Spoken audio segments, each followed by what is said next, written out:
Well, thanks everyone for coming today. What are we here for? This is your first quiz. It's not a graded research assignment, though. Any guesses? Effective research assignments. What was that? Design effective research assignments. You win, correct. And what do you win? You win knowledge. You may also win a free bagel. Becky told me that it's National Service Day, so someone has apparently donated some bagels to grad students for your services. Grad students, perhaps, I'm not sure. But after the workshop wraps up, if you go into the kitchen area, there are some bagels back there. And assuming your fellow grad students have not eaten them all, there may still be a few left. So here we are to talk about designing effective research assignments. We put together a panel. I know a number of you, again, are part of the teaching certificate program, so special shout out and thanks to those of you for joining us. Kicking off today will be Dr. Madensen. Tamara Madensen is in the Department of Criminal Justice.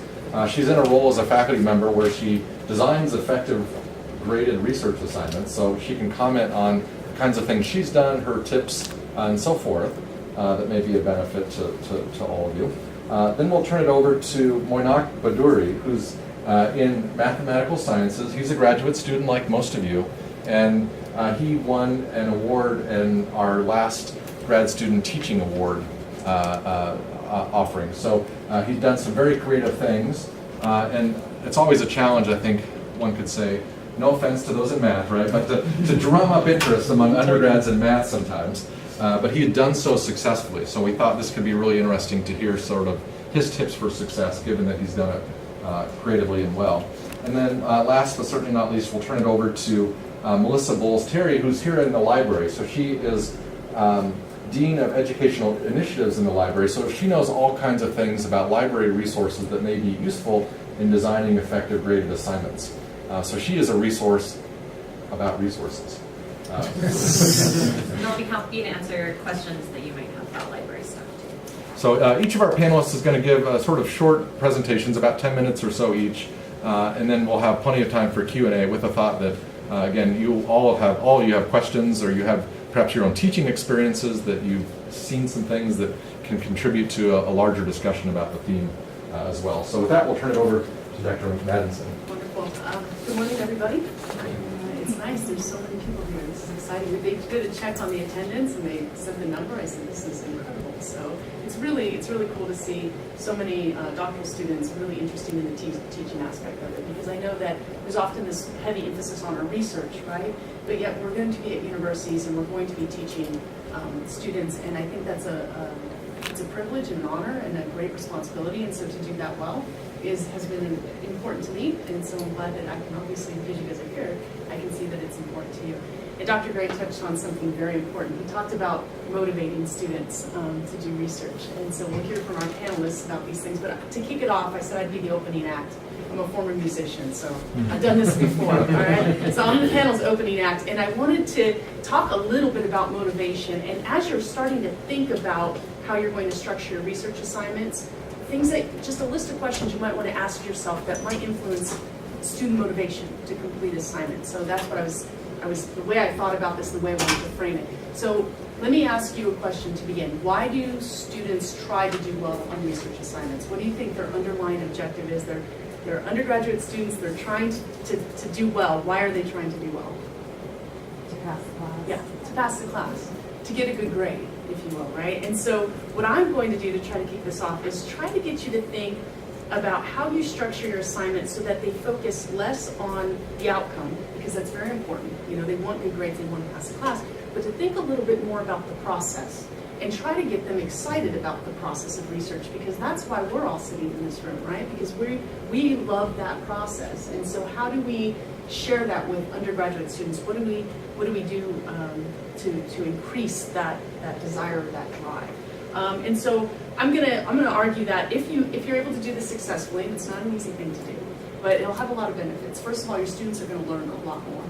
Second of all, your teaching portfolios are going to look amazing, right? Because you're going to be able to say things in yours that you don't hear a lot of other people saying, especially right out of a doctoral program. And third, and perhaps most importantly for some of us, if you're evaluated every year, your student evaluation should go up. So this is good. This is sort of my focus here. How many of you are familiar with Daniel Pink's text, on Drive. How many of you read this? Okay, good.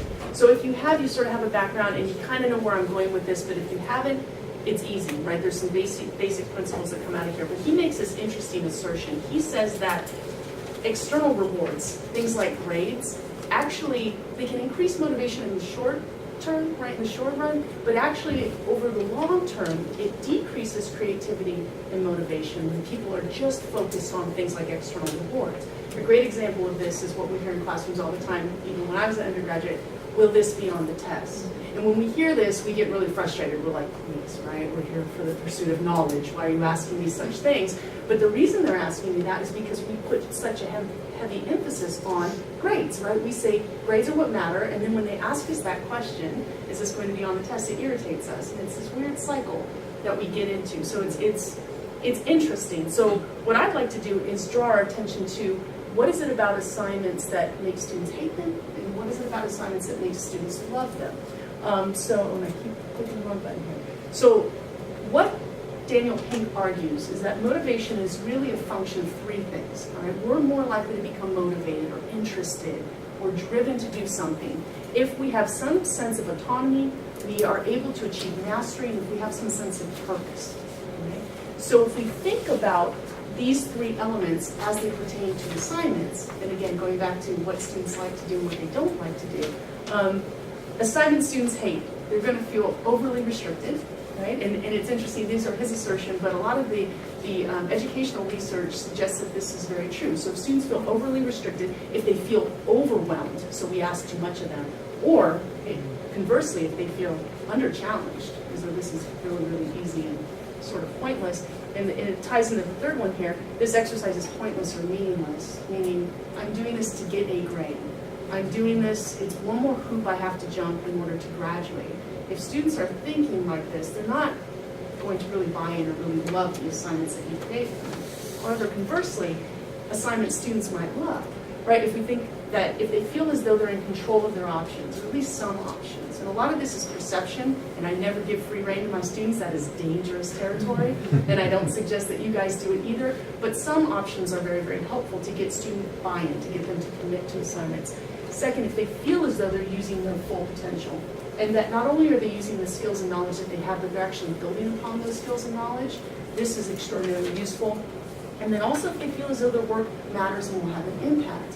And I think for a long time, we thought of undergraduate work as sort of the hoops to jump in order to get a degree, but I'm going to argue that you can switch that paradigm, that you can change that, and the things that you do in your classroom can have a tremendous impact, not only on the undergraduates, but on the campus community, also on our larger community as well.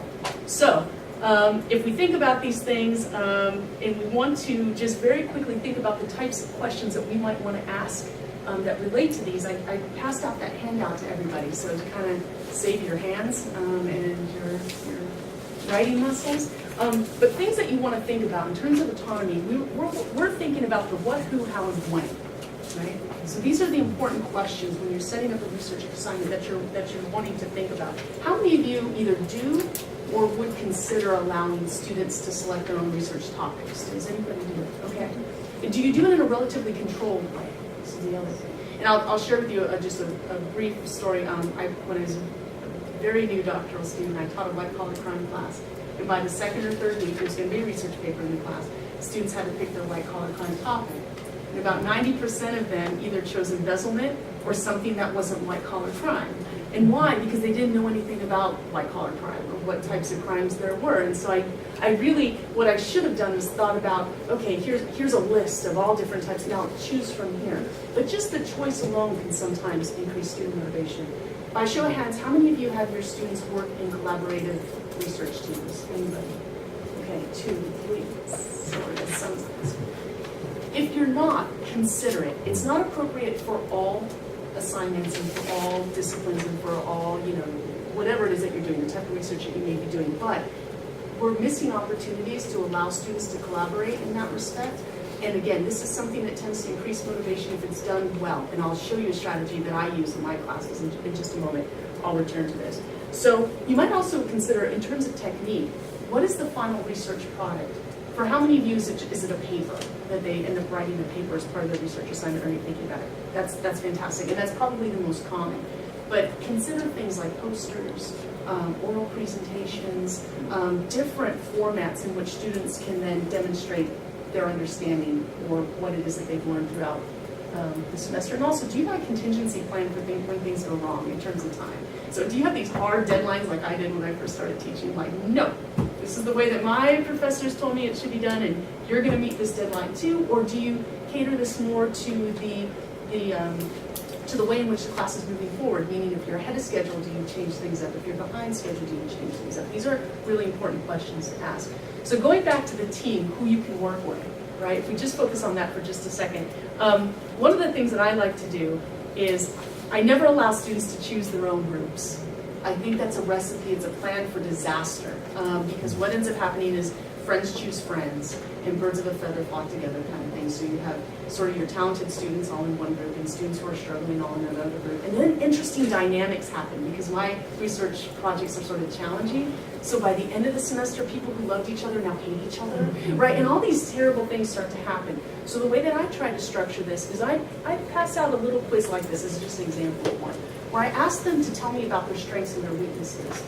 And based on this, I then assign them into groups with other students whose strengths might mitigate their own weaknesses, right? So that they're working with people who can complement them. So if you're building these collaborative teams, right, what should they look like? This is one example of what this might look like. I also try to encourage diversity and a variety of other things on these teams, but then you don't have, mismatched teams where you have some teams that are just doing an incredible job and other teams that are really struggling. This might be one example of how you can go about doing it. In terms of mastery, right, and I know our other panelists are going to talk a lot more about the details of how they structure specific assignments, and that will be really, really useful. But I'd say think about 4 things right off the bat here. First of all, you want to make sure that you're helping them build skills throughout the semester. If their project does not relate to anything else that they're doing in your class, that's a problem, right? Because your class should be giving them skills, knowledge, other things to be able to do something. And that doing something is usually that research project, right? So we call it scaffolding or helping students to build upon their previous knowledge, but do it in a way that doesn't make them feel overwhelmed, again, or under challenge. So that's really, really important. I want you to think a lot about the types of resources that you provide to your students, both in your class and outside of your class. And I'm going to come back to this because this is one of my favorites, and I know Melissa's going to touch on this in just a little bit. So it's really good. And also think about how often you provide feedback. Is it at the end of the semester, right, after they've turned in the project, that's when they get the feedback? Because if that's your model, you're not helping your students to grow and achieve that mastery. And that's really frustrating for students. If they don't know where they stand, we know because we're students not that long ago, right? When you don't know where you stand throughout the semester, you don't know how well you're doing. It's a really frustrating experience for students. So think about strategically when and how you're going to give students feedback on what they're doing. And do you allow your students to revise? Because if not, they are not growing. They are not learning. They've done an exercise you told them to do, but they didn't learn what was wrong with what they did, and they didn't have the opportunity to revise this. Right? So let's go back just for a moment to resources. And I cannot stress building partnerships strongly enough, right? Especially as graduate students when your time is limited, right? I mean, faculty are stretched thin, but I remember my time as a graduate student, I was stretched really, really thin. Right? So you want to draw upon every possible resource that you can. And I'll tell you, the library is one of those resources. How many of you know your college librarian? Okay. Know them by name. Good. If you don't, you must. Okay, because it's crazy not to. Mine is Susie Scarl. This woman has changed my life. Right? I love. Does anybody else work with Susie Scarl? Okay, right? One of the most. Yeah. What's that? She's hysterical. She is hysterical. So she's a fun person, but she's also an extraordinarily knowledgeable person. And I don't create any type of research assignment for my class without collaborating with her first. And you'll find your college librarians, they want these partnerships. So just as one example, this is for one of my courses. She created their own resource page just for that course that had videos and had links to different databases and other things the students could use. She set up a Twitter feed for them. So when she found things related to that assignment, she tweeted out to them, and the students absolutely loved it. They just thought this was the coolest thing in the world. She'd email with them back and forth. I'd see these email chains. 1 o'clock in the morning, I'm thinking, like, Susie, right? You don't have to do this, but she loves it, right? And it really helps the students. And we, of course, do the library info sessions, which I'm sure a lot of you do with your classes. Take advantage of those resources because they can be really, really useful. And finally, just to tie this all together, purpose. For me, it took me a long time to figure this out, but purpose is, I think, the driving motivator for a lot of students. Why am I doing this? And again, we're going to touch on this more as the panel goes on, but purpose is such a key thing. So what are the skills and knowledge that your students are going to be developing, and do you make that clear to them? And second, do you tie these back into your learning objectives? Because if they don't match, you need to revise your course learning objectives or really think about why you're having to do that research assignment, right? It's kind of crazy. And then in terms of utility, do you think about the benefits beyond the classroom, right? So yes, they're doing this for your class, but again, what could the benefits be beyond the classroom? And again, this might be something that you slowly start to integrate in your classes if you're not already doing this, because it is a bit time and resource intensive to do as an instructor, but nonetheless it can be done. And then do you have them reflect? And a lot of the literature suggests that that reflection piece is so critical to student learning, and for them to retain what it is that they've learned in your class, and then for them to really tie it into future knowledge and what they've learned in the past. This is critical. So just for a moment to talk about these two. I teach in CRJ 490. It's a upper division crime prevention class. And when I'm thinking about this, they have a very intensive research project that they work in collaborative teams to complete. And I try to think about these three things: their academic impact, their professional impact, and that community or industry impact. And I think that this can be true. I haven't yet met a faculty member who can't do this. So I think it can be done, but sometimes we have to be really creative about how we do it. I'm in criminal justice. And I've built a lot of relationships over my years with people, right, agencies and organizations out in the field that do criminal justice related things that students are really interested in. So in my class, students learn theories of crime events. So how and why do crime events happen? And they think about how those opportunities can be disrupted. And I used to just have a research paper that they did. They focused on a specific type of crime. They learned these theories, and they told me how they might disrupt opportunities for crime. But over the years, this has evolved, and it's really changed how students think about the class, what they get out of the class, and what the class does for the community. So now what my students do is, as part of these research assignments, they develop poster presentations. This is Sheriff Doug Gillespie, who's our former sheriff. So everyone from the sheriff on down with the agencies that we partner with come, and the students have an opportunity to present this research to the agencies. They also do oral presentations, so they'll talk about a particular crime problem that they've been assigned to, and they say, here's why we know this is happening based on theory and research, and then they propose to the agency what they think could be done to disrupt these crime opportunities. It's very cool because I'm very lucky that I work with these people who want to help students, but they judge them. So they judge each of these. So it's kind of like a competition. It kind of gives them that edge. They really want to do well because it's not just for a grade, but it's going to have a larger impact on the community. And then they recognize the teams who have the most outstanding crime reduction proposals, and they actually go back and implement those ideas into the community, which the students feel, I mean, it's big, right? Especially for criminal justice students. They're networking with these people that they're working with, that they have the opportunity to present to, and it's really a powerful experience. And then I have them reflect, both in class and outside of class, several times throughout the semester, and the students write up their ideas or their thoughts about the class, how it's impacting them, how it's impacted their learning, how it's changed the way that they think about things. And you know, I teach criminal justice, so I assume a lot of people are already sort of thinking along the lines of, you know, I support the police or the police do a good job. That's not true. A lot of these students come through these courses and they're like, the police don't care, they're terrible people. And it's so interesting because by interacting with the officers, they go, I never knew officers worked so hard or cared so much. So that's a really neat public relations tool for the agency, right? If you think about it from their perspective. Second, they're getting all these brand new ideas from fresh minds, right? Who've done all this research for them. They can take that back. But from the student's perspective, again, they're talking about, I've never had the opportunity to be a part of something so important. The hands-on experience is just something very unique. And how they feel empowered and how this creates this opportunity for them to do this. So from your perspective, if you haven't done this yet, think of it from this broad approach and think about how you can increase that autonomy, that mastery, that purpose. And even if it's just one small tweak. I mean, you're probably like me, you're like, I'm going to change it, you learn something, I'm going to change the world, and then you become overwhelmed yourself. It's not about that. It's about making minor adjustments to what you're doing to kind of increase these things over time. And by the end of your career, hopefully, you'll be sitting, you know, at some panel talking about the work that you do in the classroom as well. So hopefully some good ideas.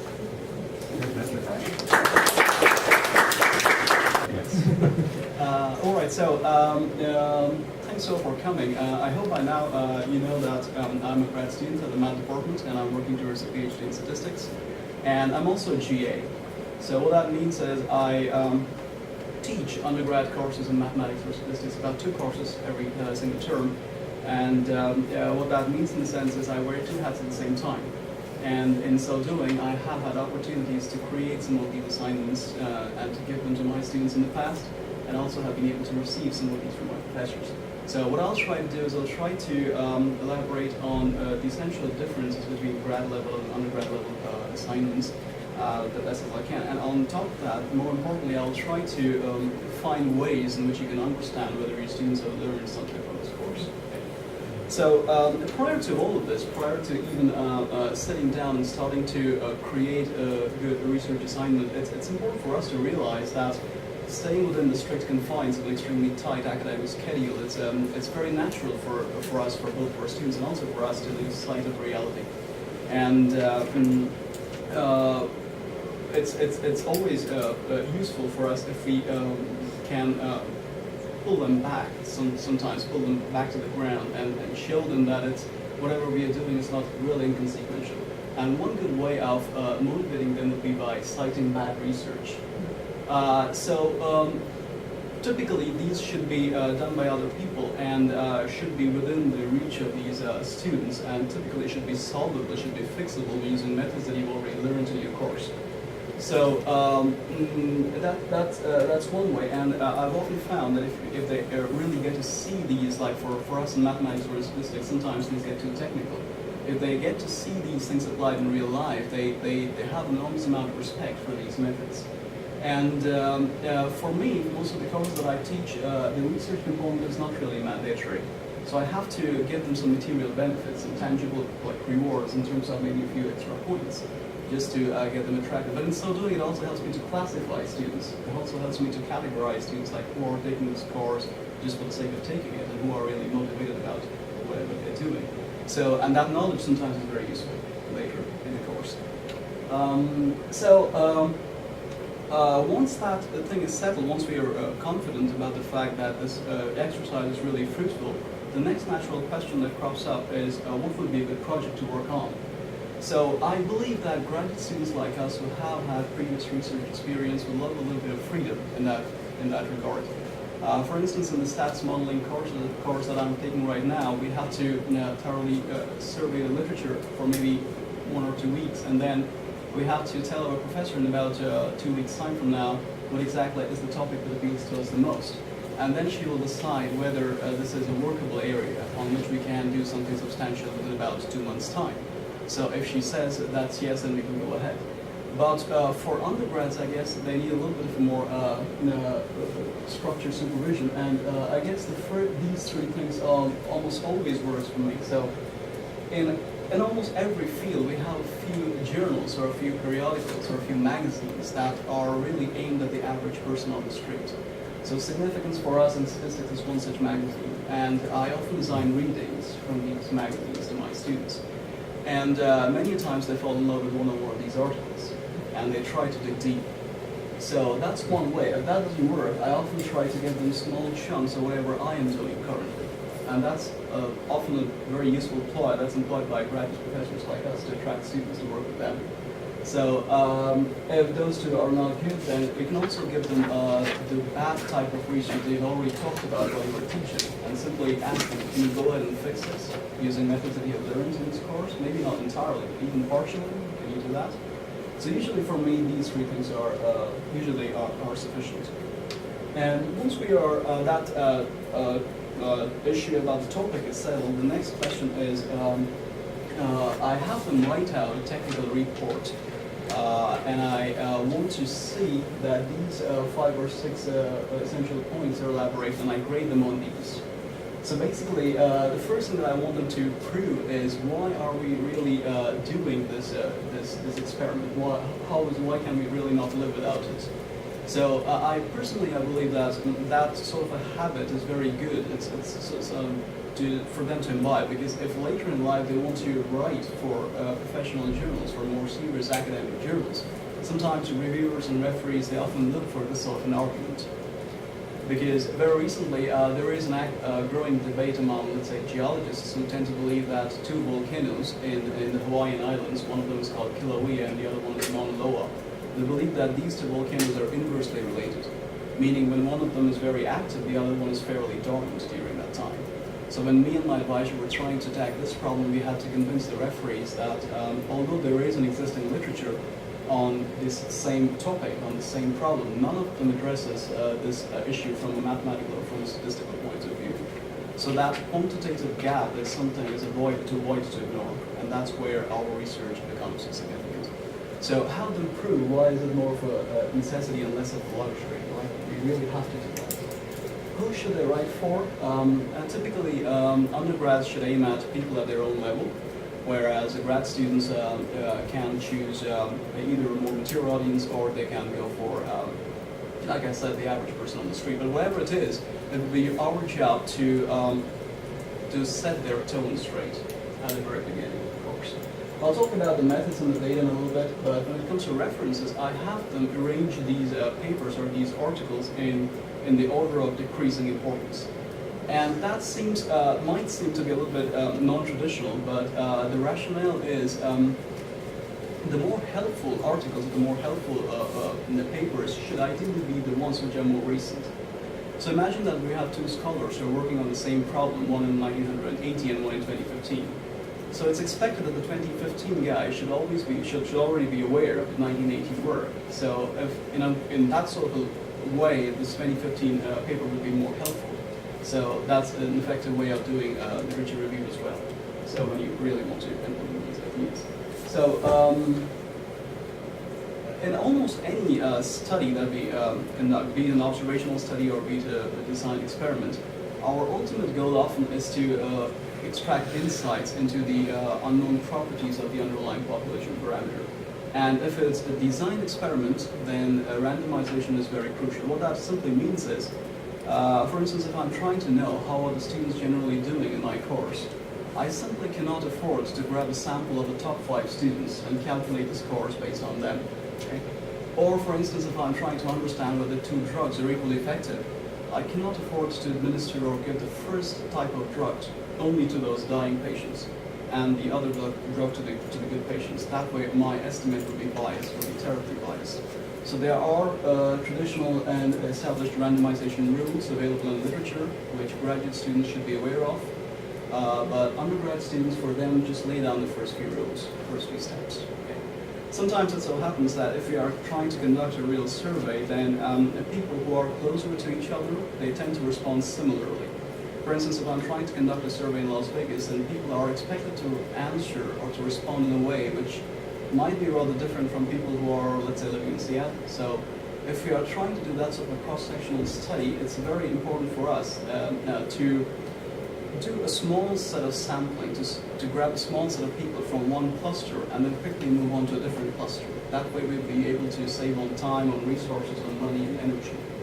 So that's a kind of a multi-stage sampling or cluster sampling. And nowadays, the issue of reproducibility in science is gaining prominence. And so if your students are working on a data set which is publicly available, let them include that data set along with this technical report that they write, so that you can trace back their very exact steps. But sometimes data are confidential. You cannot really cite that in that raw form. For instance, very recently I had to do an internship at a financial company in Arizona, and the bank that we were working for, they were very reluctant to have us release that data set when we were trying to publish a paper out of it. And that's understandable because it's loss amounts, it's kind of sensitive. So if that is the case with your students, what you can do is you can say that, okay, you don't have to release the original data set, but can you generate a masked version of it? So what does that mean? It means that it's some kind of a data set which is very similar to the original set of observations, and it preserves the original and the essential features of the original set that you had initially.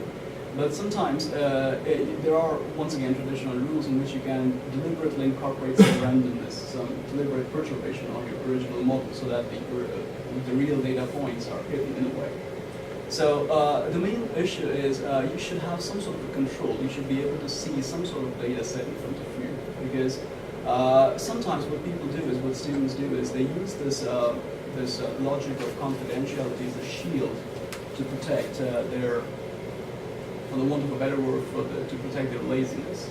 So you should have some sort of control. So if you say that, okay, I understand that confidentiality is a valid concern, so if you're not able to give me the original data set, why don't you give me a masked version of it, so that I'm still able to implement your methods and see whether it makes sense. So yeah, that's about reproducibility. But how do we know that they have really understood anything from this exercise? And I find these four really helpful for me. And the first thing is, and of course, take a look at the references for the reasons I've already talked to you about.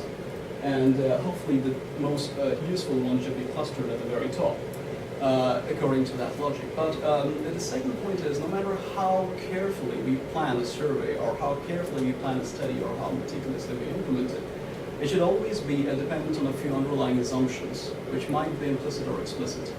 So always try and check whether your students are aware or are conscious of these assumptions by having them write out a paragraph about possible loopholes. Where exactly is the situation where this method fails? Why don't you write a paragraph on that? And then the next one is the traditional trick of reserving the last day of class for presentations.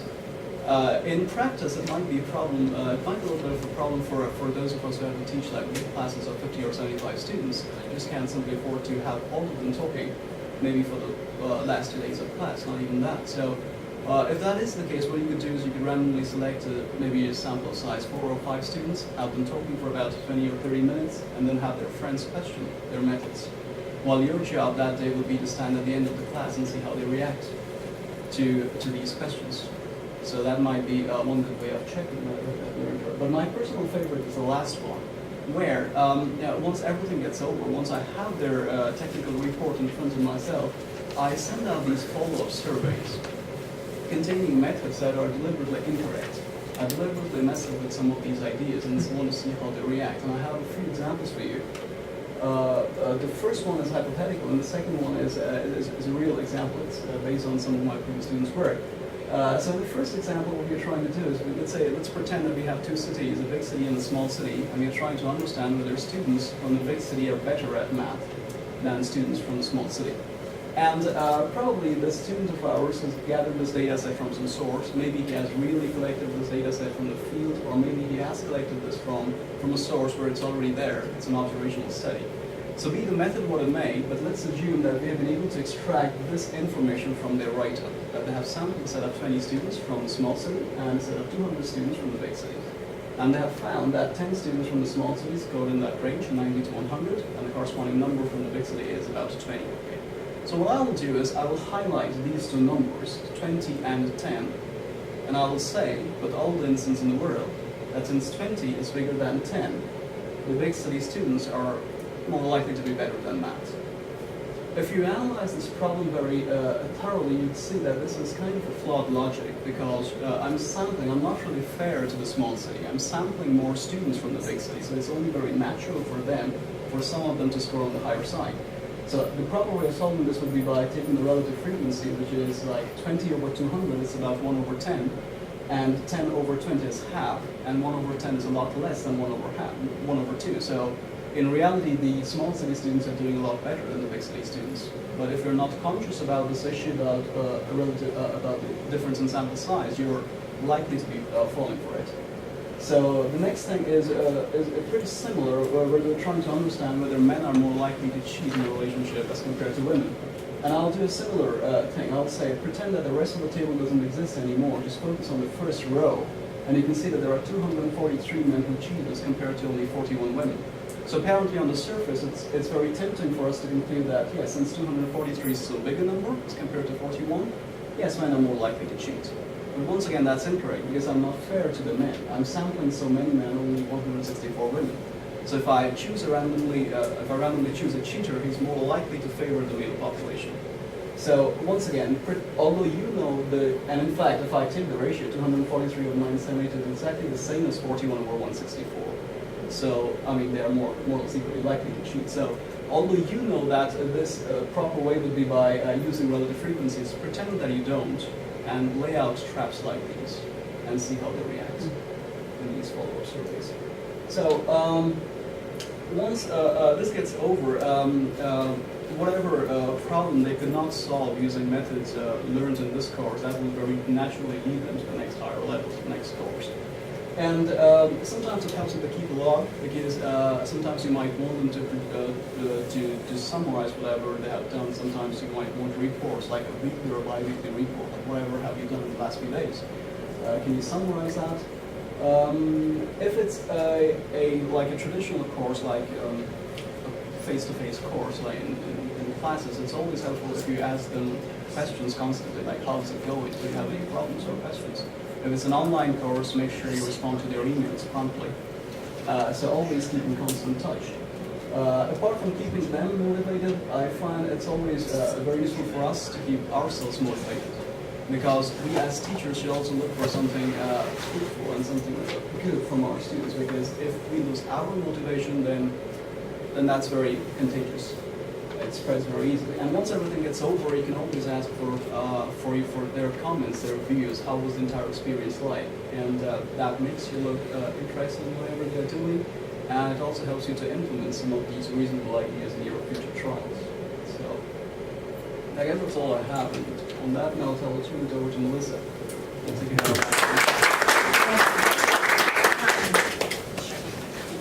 Okay, so these guys totally set me up for what I want to say, so I'm going to be referring back to some of their comments, certainly. First, I'll tell you my role as head of educational initiatives at university libraries means that I'm head of a team of 16 librarians who may not be responding to at 1 a.m. like Susie does. They're not all night owls, but all 16 of these librarians have subject expertise, have a responsibility and a great interest in helping students and grad students with research projects. And so for those of you who don't yet know your subject librarian or who haven't worked with a librarian yet, I hope that after Tamara's testimonial and my talk today, you will get in touch with your subject librarian, because they are one of your greatest resources, both as a student and as an instructor. They do some of the purchasing, or at least suggesting, of big databases that we buy. So if you need materials, you want to talk to your subject librarian. If you are working on your own thesis or dissertation, as you likely are, a librarian can meet with you one-on-one for a consultation to make sure that you're covering all your bases in your lit review, make sure that you haven't overlooked an important source of information, that kind of thing. And what I'm going to talk about is they can help you design research assignments for your students in particular. So there you go. What skills do you guys think that your students, say you're working with freshmen or sophomores, what do you think they need to be successful after they are done here at UNLV? What are like the top things you hope they take away? Yeah. Like effective communication. Communication, absolutely, so important. What else do you hope they remember 5 or 10 years from now? How to ask for help or find help. That's also so important. And it's more important than their major, really, in a lot of ways, right? That they have good communication skills and they know where to go for resources to answer questions that come up. So in a survey of business and nonprofit leaders that AAC&U conducted in 2013, employers listed these things as the most important things that they want in new employees. They really want innovation. They want people who can think critically, communicate clearly, and solve complex problems. That's more important to them than, say, someone who majored in, exactly what their job or business may be. They want people with ethical judgment and integrity, intercultural skills, capacity for continued new learning, or, being able to answer questions by finding the useful resources. And they want people who can do research, who can use evidence-based analysis, do problem solving, and apply their learning in real-world settings. So these are some of the most important things that we can help to imbue in our students. And research assignments, inquiry-driven learning, are assignments that can really help students develop these skills. So I think it's really important that, you know, regardless of your discipline, you're thinking about ways that you can help students develop these kinds of skills. Our university undergraduate learning outcomes really, I think, speak to all those skills that, that employers value. And what I'm going to talk about most and what I spend a lot of my time thinking about is the inquiry and critical thinking below. Are students driven by curiosity? Are they able to choose a research topic that interests them? Can they identify when they have an information need and then find the information to answer that question? These are complicated skills that they need a lot of practice in, and it's not always, you know, sufficient to just have like fourth year, senior level research paper. Well, you know, you're like English 102 paper and your senior paper. You need a lot of practice with this kind of stuff. So this is ULO number 2, inquiry and critical thinking, all spelled out. And like I said, it includes things like being able to identify a problem, access and collect needed information, recognize assumptions and draw inferences, evaluate and report on conclusions, etc. So these are important learning outcomes. The university has identified it as really important as well. So the question is, who's responsible for teaching this? Just these guys up here, these guys down here. My argument, of course, is that everybody who's in the classroom with students has a responsibility for doing this. And, you know, that critical thinking and inquiry ULO is embedded in a lot of different courses along the way. It's supposed to be an outcome for a first-year seminar, but like I said, students aren't going to get all the skills they need in a first-year seminar. It has to be embedded throughout their whole student experience. So how do we help students develop these skills? I'm a big fan of Calvin and Hobbes. Here Calvin says, I think we've got enough information now, don't you? Hobbes says, all we have is one fact that you made up. Calvin says, that's plenty. By the time we add an introduction and illustrations and a conclusion, it'll look like a graduate. But we know that's not enough. So I want to talk about making meaningful research assignments that have a scaffolded approach built in, which is just what Tamara was talking about, helping students choose something that's meaningful and authentic, and then helping them develop the skills that they need to pursue that question is, it's not easy.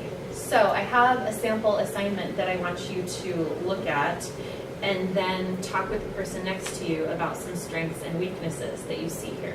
So this is a political science 100 level class for freshman and sophomore students.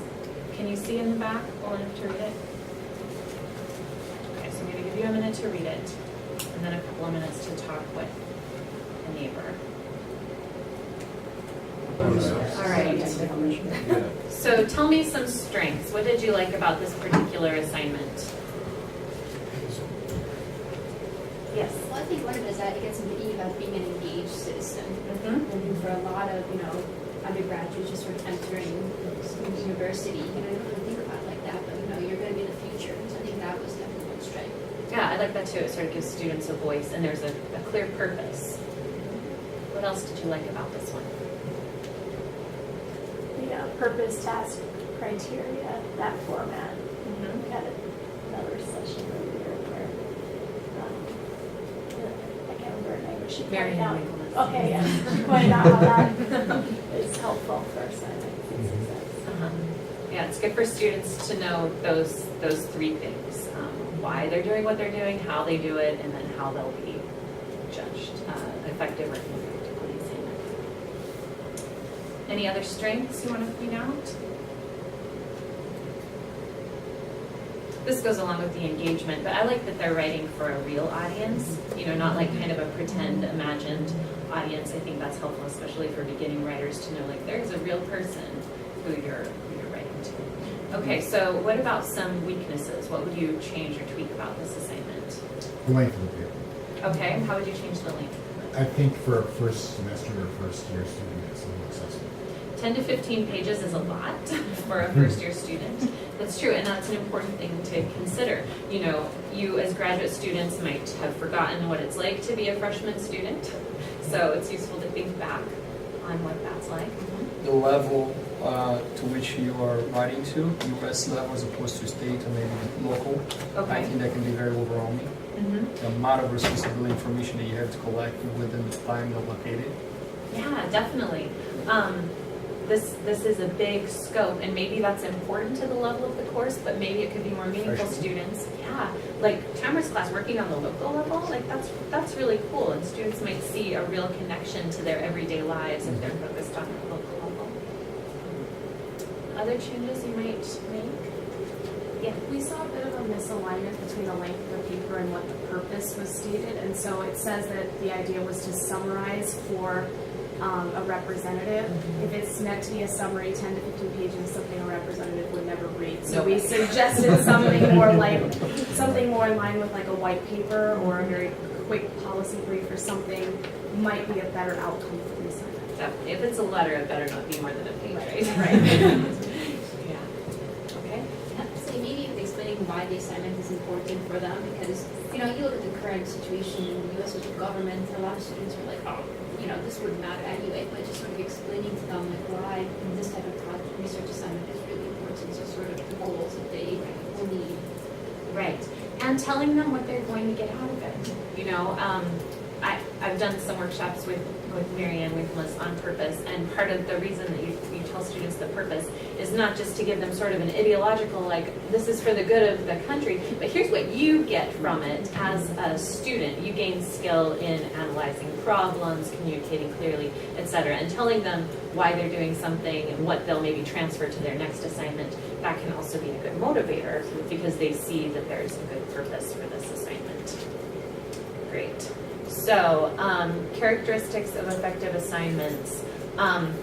So we've already talked a bit about the fact that the purpose should be authentic and clear and relevant. And again, the criminal justice example is really great, but there are a lot of assignments that I've seen across campus that really give students a good problem to solve, an actual authentic problem to solve, and that is something that students find really motivating and really meaningful.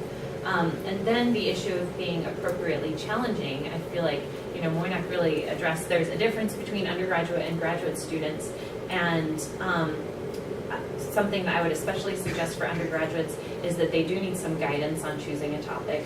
Leaving it wide open to, what about anything that interests you can be very overwhelming. And so, either a list of suggested topics or else plenty of one-on-one consultation to make sure that they've gotten to a point that they have a topic that's going to be addressable in the length of the paper that they have. If students are asked to write a 5 to 7 page paper on anything, they may think 5 to 7 pages is a lot. I'm going to write everything there is to be said about wolves in Yellowstone.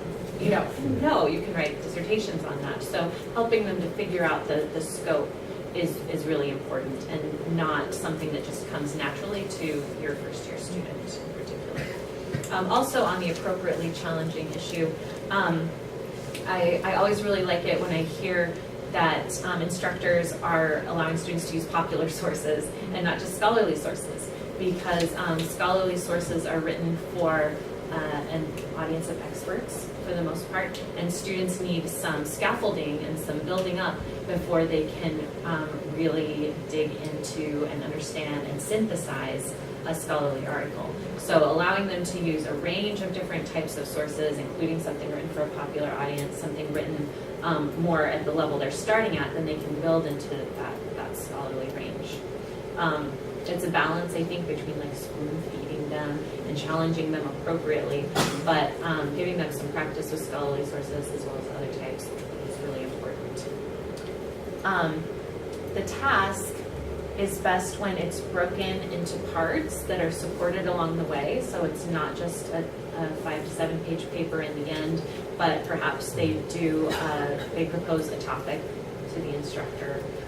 Or to each other. You don't have to do all the work of providing them feedback, but propose a topic to each other and workshop a topic, and then do some guided practice with finding sources and exploring an argument and then synthesize it and put it together into a poster or a paper or whatever that final project is. But it's really important to have support along the way and break that big assignment up into smaller pieces that students can be successful with. Linked with library services is, again, really important. Unfortunately, sometimes, we have students come to the library and they're like, I have to use print sources on this particular subject. And we got rid of all the print, It's all electronic, and their instructors are really certain that they need to use a print resource. So this is another reason that we'd love to have you consult with the librarian as you're writing an assignment to make sure that we have the right kinds of resources to support that assignment. Or if you're having students go off into, a whole new topic, once you're a faculty member and developing a new program or whatever it is, the library needs to have the resources to support that kind of assignment. So that's, just another reason to talk with your librarian as you're thinking about this, so that we can advise and purchase stuff if we need to, so that students have what they need to be successful. And then being aligned with instruction means that there's content in the course that's going to help students build up to the final assignment, which has also already been mentioned today. But there may be in-class assignments, there may be in-class workshops, getting peer help that's going to build them up to that final assignment.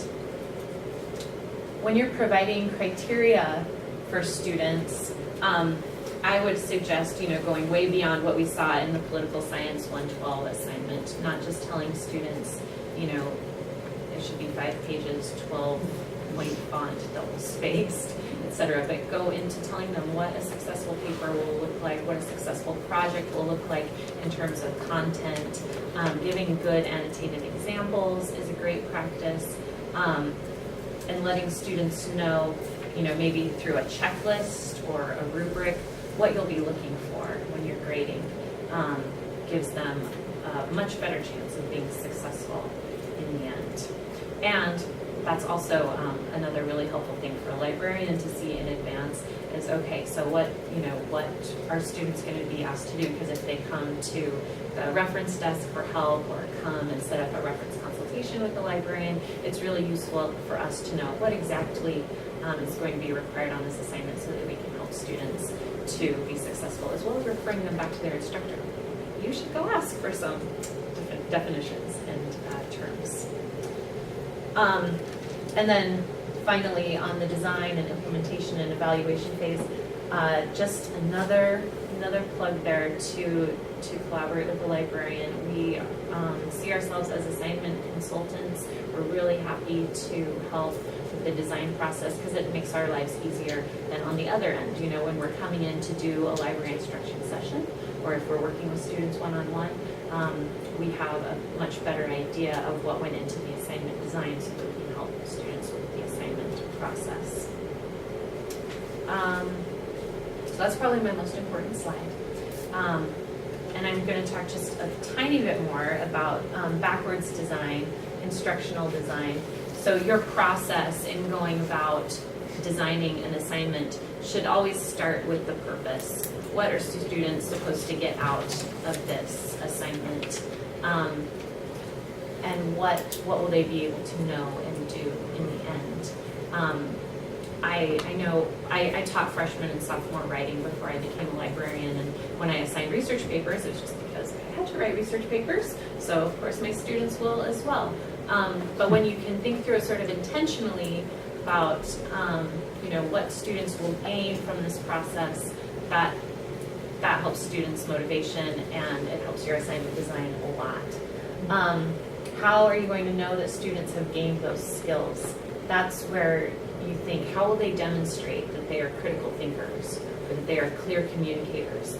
How will you know that they have gained the skills and the content knowledge that you want them to have? And that should be through in-class assignments or assignments that they do out of class and bring in, or any way that they're demonstrating that kind of knowledge. And then it's important to think about how you're going to get them there. What kinds of readings will they have?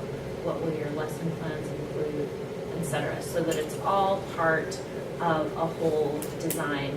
And And so you're thinking outside of just like, well, here's the textbook, and we're going to cover this chapter, this chapter, this chapter. You're thinking about what is the greater purpose for getting this essentially covered. What are we here?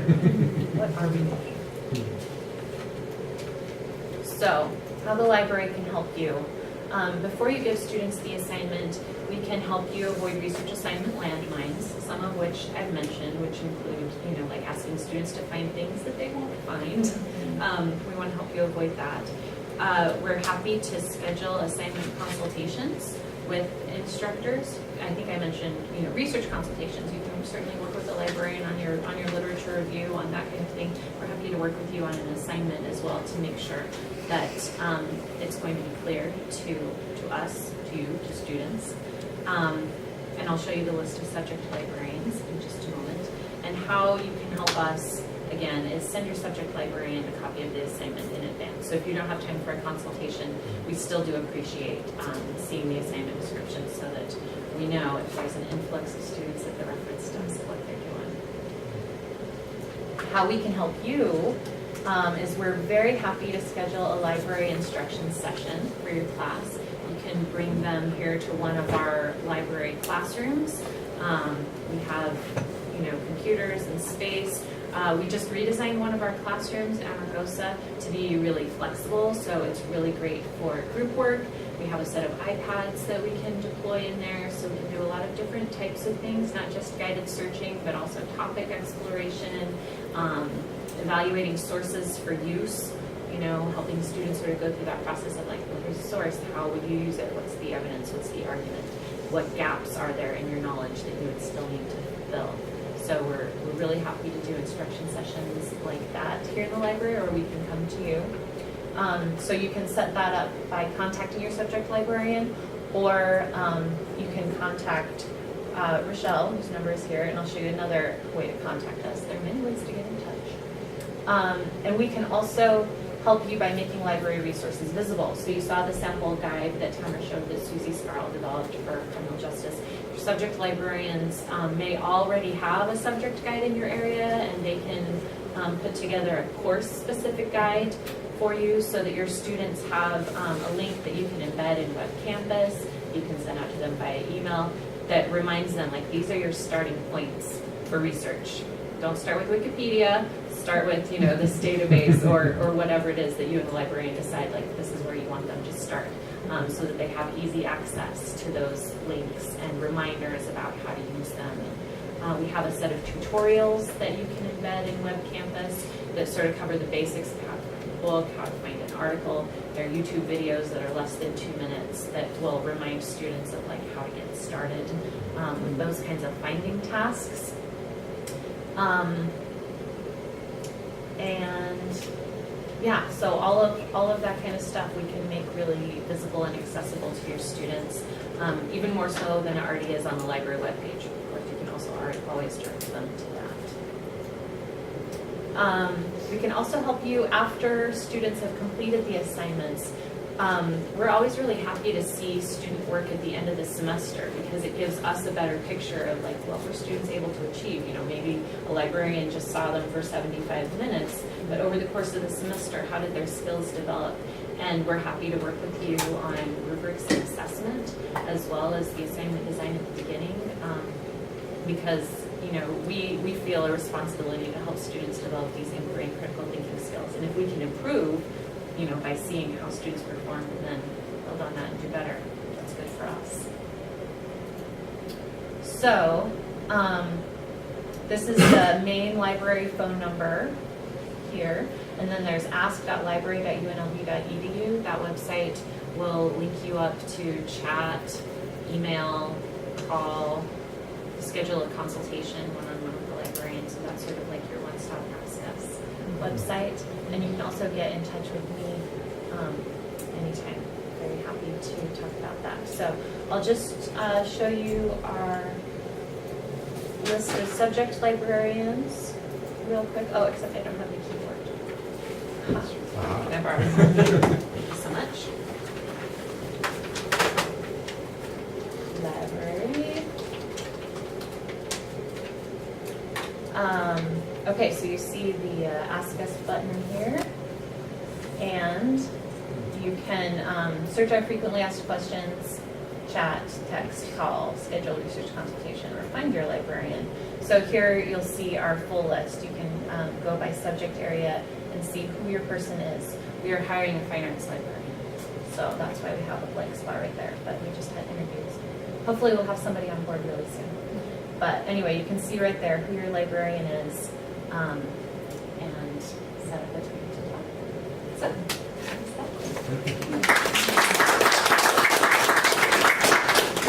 We have plenty of time for questions, conversations, etc. Is it possible that we get the PowerPoint that you showed us? yeah, the PowerPoint's going to be available. So one thing Elizabeth magically does is in the recording here, she actually drops in the slides. Okay. So they will be part of the recording, which is up on the Grad College YouTube site. If you just Google UNLV Graduate College YouTube, you'll see all the recordings that are there. And by next Friday, this one will be up too. Thank you so much. I guess my question has to do with how we, for example, I teach a political science 101, so it's very much a diverse course as far as majors, skill sets, language abilities. So how do we create effective assignments that, I guess, truly assess the content knowledge?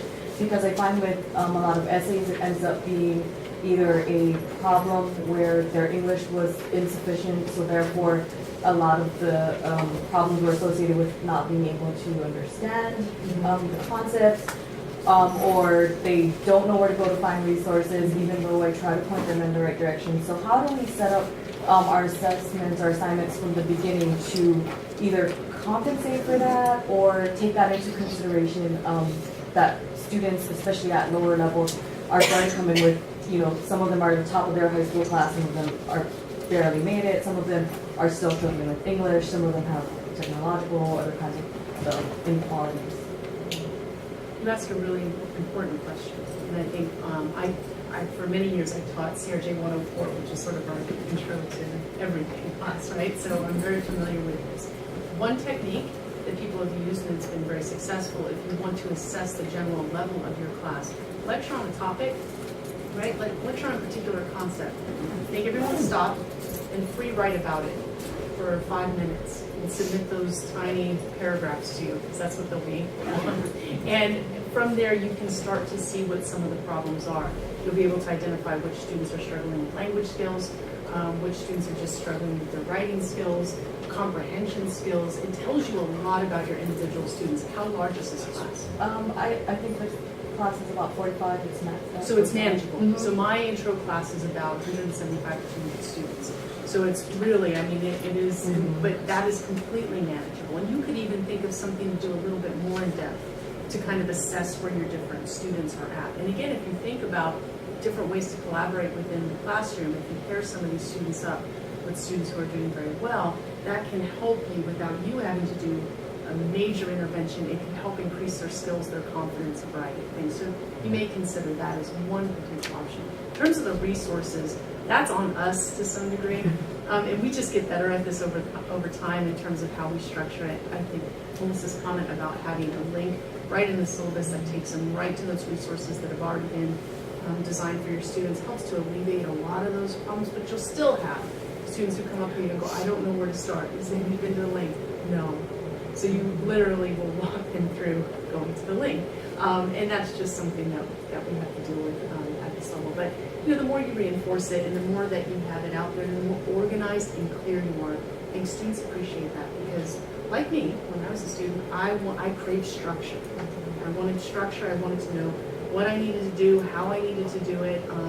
And again, going back to what I talked about in the beginning, that sort of tamps down the creativity. So we have to give them that structure and then really encourage the creativity. And that's not an easy thing to do. So it's one thing to think about. I don't know if our other I guess another good point would be if you send out, like this is what I usually do. When the class is almost about midway through, I send out a questionnaire or send out a survey.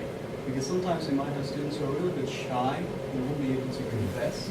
So I keep it anonymous. I say that you don't have to write your name or your NGIDs anywhere. Just keep it anonymous and just ask them a bunch of questions like, how am I doing? What are the problems that you're facing? And they won't even talk about like extra sheets so they can just make it as long as they want it to be. So I find like that's one good idea. And there are a few of my friends who do it like from the beginning of like they have one survey at the beginning of the semester, one at towards the middle, but like I just do it sometimes just halfway through.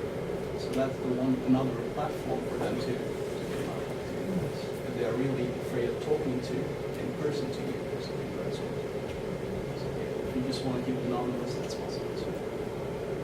So you just hand that out in class, or do you do a working group? Usually I hand it out in class, but I'm planning on changing it because some of my friends say that it's strictly not anonymous because if it's a small class, you can identify the way they write. So yeah, I'm planning on changing that. So that's a good point, yes. Well, I'll share a question that came up in the emails exchanged prior to today's workshop, and some of you have probably dealt with this, which is plagiarism and other ethical issues related to research assignments. Any thoughts you have? Like, imagine you're reading something by a student for a term paper, and you say, "This sounds canned," or "This sounds like a Wikipedia entry." What do you do? If I'm concerned, I'll cut and paste it into a Google search engine, and if I've had it come up, for beta, and I usually just talk to the student directly. Hey, not sure if you forgot to cite your source, but you need to rewrite this and turn it in. I'm not going to read it right now. And a lot of times it is unintentional. We in the libraries we work with the Office of Student Conduct on some plagiarism cases, because a lot of times it is just an issue of educational. You need an educational intervention. Students didn't know how to cite their source. They don't know how to summarize, paraphrase appropriately, or they don't know that if they summarize or paraphrase, then they need to cite their source. So I think having some content, some in-class exercises where students get a chance to practice, give them a paragraph, say, all right, now in your own words, summarize this, paraphrase it, and then have them pair up and share, just so they get some practice with that before they have to do it in a higher stakes assignment. That can be really helpful and cut down on unintentional plagiarism. And as far as doing a Google search, you can also pop any phrases you like into the library's main quick search, and that may turn up other resources. So if something smells fishy, you can use that as well. Does the university use any type of plagiarism check system? Yeah, there's access. Does anyone use Authenticate? You want to comment on this briefly? Oh, I just use it just to verify. For my students, their work they turn in. And how did you get access to that? Through Web Campus. There you go. So this is software you have access to that will do this service for you. So you can enter chunks into different search engines, including Google or the UNLV library, but there is also this Authenticate program that you should have access to by virtue of being a grad student here. You want to comment on that? The one that I use to have all my students turn in their assignments through Web Campus it's built into Web Campus. It's to turn it in, and it tells you the percentage. Of course, it's on also the professor to decide whether it is actual plagiarism, right? Because sometimes they just have a lot of citations, and so it comes up as like 30%. But you're like, okay, maybe next time don't paraphrase or quote so much, but I think what I've done too is every single assignment I have them turn it in through the plagiarism checker, turn it in, and I start, like you said, with like the low stakes assignments so that I can identify that in the rubric, and I say this is normally would be borderline plagiarism, whether intentional or not, and then so hopefully by the time they get to the larger stakes essay that is due at the end of the class, they kind of have a better idea of what is plagiarism, and they've made some progress so that they're not completely failing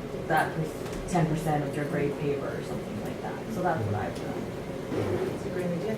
And if you can work together with other graduate students who are teaching in your same discipline or even faculty in your departments to develop an assignment like that is, something that I think we're working on in criminal justice here, what we want to is something that we can pop into all of our web campus shells, whether it's on-campus class or online, that students can go through to make sure that they're familiarizing themselves and kind of test themselves in terms of am I paraphrasing and citing correctly. So it saves you guys time. You don't have to create a new assignment every time you have a new class, and you can draw on the resources of other people in your department. And there's actually talk in the Office of Student Conduct about building that kind of tutorial that every entering freshman would go through, just to educate them about what is academic honesty and integrity, how do I use outside sources appropriately in my paper, and what are citation guides. So that's coming, but yeah, departmental solutions would be useful. The only problem I see with that is not, with the freshman's fantastic, but I would say 50% of my students are transfers. And then in addition to that, 50% of my students are, or more, international students. So in my discipline that I'm teaching, is not the discipline I'm studying, but it's very, so I know many of your librarians, Priscilla, Latika, and Susie, of course. So these are the three that I use, either for myself or for my students. But it's difficult to manage interacting with the students in the sense of their plagiarism. We're the same way. We have a lot of transfers of students in criminal justice, but it sounds like if the Office of Student Conduct is doing this at the freshman level and requiring all freshmen to go through, they could do the same for transfer. And so that's an excellent point and something that we probably need to think about. And especially international. Yeah, there are different, guidelines and expectations in different countries for how you cite sources, and so it's again mostly an educational issue. I think for students who come here from other places where there's maybe not such an emphasis on I wrote this so I owned it. They have more of a communal sense of well, it's out there. So. What do you do with a student that has written a paper in another class and used it in another class? Self-plagiarism. For me, I never devise an assignment where that could be possible. It's always so unique to my class that it would be, so as that one example that I showed you, it would be impossible for them to take. I mean, I'm teaching theories and other things that are not taught in any other criminal justice class, so it's very difficult to do. But if you're in a discipline where there's that overlap, think about putting in critical pieces that make yours very unique and very difficult. And this is good just from the perspective of students can buy papers online. I know it's not as popular as it was a while ago, but it's still available. Students can buy these, entire essays and then submit them as their own. Well, if your assignment is unique enough and tailored enough to your course, that should not even be. It would be such a red flag. You could say, "I don't there's an issue here." But that's a very good question. And if you build in small steps along the way too, you're not going to get a final paper that just came out of nowhere. If you ask them to propose a topic and do an outline and do different pieces of it along the way that you've seen. Yeah. It also decreases the motivation to then go and do something like that, right? Because you help them along with those steps.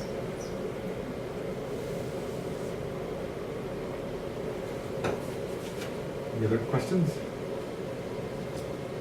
So let me ask a question of all of you here. What is some research assignment experience you've had that you think would be worthwhile sharing with us as a group here? Something that you felt worked particularly well? Yeah? Well, my work research assignment myself is for my thesis, and I'm crossing different disciplines because I'm writing on wines, and so I'm crossing over the linguistics side and also the science side.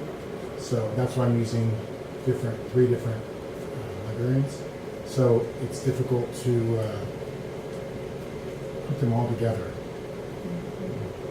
For me personally, that's science-based, theory-based, and artistic-based. And I think we're really moving in that direction to be more interdisciplinary. So I run a research lab on campus. It's Crowd Management Research Council. So we study crowds and things that trigger violence in crowds and all sorts of things. And we're pulling from all these different disciplines. And like sometimes it requires working with multiple librarians, but I think that is the way we're moving in the future. We're not going to be in our little silos anymore. In some ways it's exciting, and in some ways it's terrifying because, where do you get all these resources? And it's difficult enough to guide our students throughout our own disciplines, but how do we now, help them to recognize what's important in these other disciplines? But it's a lot of fun, so I commend you. It's intense. Yeah, it's intense. It's exciting. It is. Oh yeah. I've been involved. I think something that's been important for me that I've really developed through several semesters is my rubrics, especially for the high stakes assignments, because they're like 5 pages long, and when I pass them out, the students are shocked and stunned at first, but when they see what the purpose is, when they see both the political science skills and then like communication, why you're presenting this in front of class, because maybe you'll have to present in a job in the future, you know, and then when they see, okay, this is exactly how I'm going to grade you, and then I also give them a copy of the evaluation sheet I use for their group presentation so that they can see exactly where I'm going to be putting the points and where, and I think that has helped them to A, make better assignments, but B, make those like lasting connections about where they're, why did they do this one little assignment 10 years ago, and how that might, some of those things might still be relevant. And so, and then I've had students say like they really appreciate it, even though they were like, why are you giving us this in the beginning? Right. It was so much easier for them to go back and say, okay, well, we're missing this component. We're going to lose 5 points here. Right.